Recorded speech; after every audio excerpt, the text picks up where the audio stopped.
Saudaraku yang kekasih, ketika Anda mengalami pergumulan persoalan, yang saya mau sampaikan adalah ada 3 hal yang di dalam hidup ini ketika Anda menjadi orang yang rendah hati, maka ada 3 hal yang perlu Anda tanamkan dalam hidup Anda.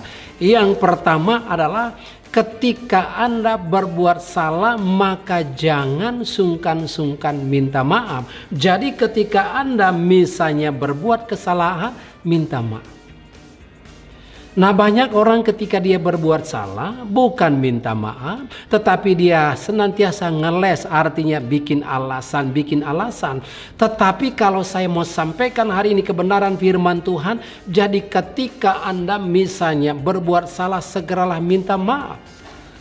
Nah, apa yang firman Tuhan katakan di dalam Kejadian pasal 50 ayat 17 sampai 18. Beginilah harus kamu katakan kepada Yusuf, ampunilah kiranya kesalahan saudara-saudaramu dan dosa mereka. Sebab mereka telah berbuat jahat kepadamu, maka sekarang ampunilah kiranya kesalahan yang dibuat hamba-hamba Allah ayahmu. Lalu menangislah Yusuf ketika orang berkata demikian kepadanya. Ayat 18. Juga saudara-saudaranya datang sendiri dan sujud di depannya serta berkata, kami datang untuk menjadi budak. Anda bayangkan bagaimana yang namanya saudara-saudaranya Yusuf berbuat jahat. Dia membuang Yusuf ke sumur, dia yang namanya menjual dia dan sebagainya. Tetapi firman Tuhan katakan bahwa pada waktu dia berbuat salah, maka dia minta maaf. Jadi kata yang pertama yang Anda harus ingat adalah ketika Anda berbuat salah, segeralah minta maaf.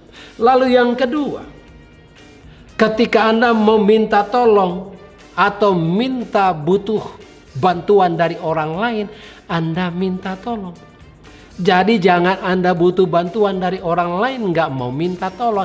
Tetapi seharusnya ketika Anda membutuhkan pertolongan, membutuhkan bantuan, maka Anda minta tolong. Ada kata minta tolong. Tolong saya. Tolong berikan ini, tolong bantu saya, nah tolong. Atau misalnya ada barang yang Anda mau ambil, Anda suruh orang lain, tolong ambilkan baju itu, tolong ambilkan sepatu saya, tolong, ada kata tolong.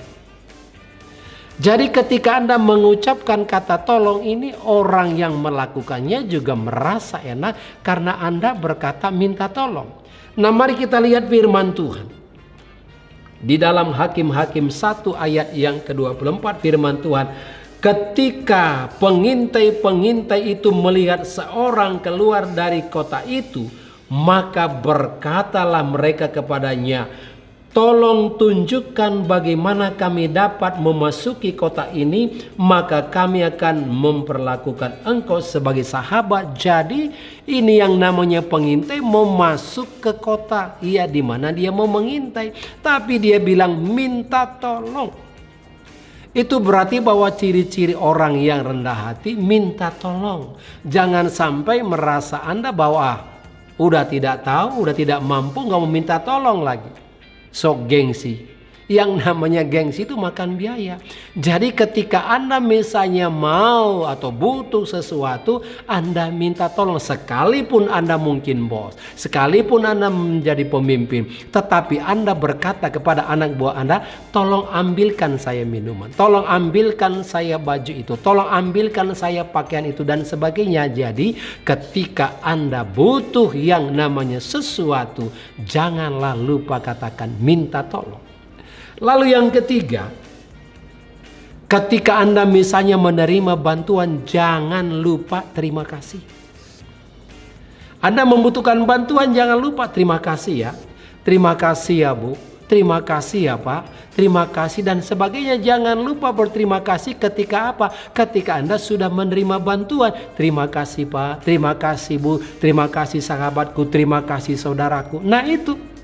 Jangan lupa mengatakan itu. Nah, mari kita lihat dan belajar dari firman Tuhan di dalam Roma pasal yang ke-16 ayat 3 sampai 4. Ayat 3 berkata begini. Sampaikan salam kepada Priskila dan Aquila, teman-teman sekerjaku dalam Kristus Yesus. Ayat yang keempat, mereka telah mempertaruhkan nyawanya untuk hidupku. Kepada mereka bukan aku saja berterima kasih, tetapi juga semua jemaat bukan Yahudi. Jadi semua jemaat, bukan Paulus saja berterima kasih. Kapan dia berkata itu? Waktu dia menerima bantuan, menerima pertolongan. Ketika misalnya Anda sudah menerima pertolongan dari orang lain, janganlah lupa ucapkan terima kasih. Ketika Anda mengucapkan terima kasih, maka itu berarti bahwa ciri-ciri orang yang rendah hati. Jadi kalau Anda menerima bantuan, terima kasih ya Pak, terima kasih ya Bu. Dan saya percaya lewat kebenaran firman ini Anda dibangun, Tuhan Yesus memberkati. Amin.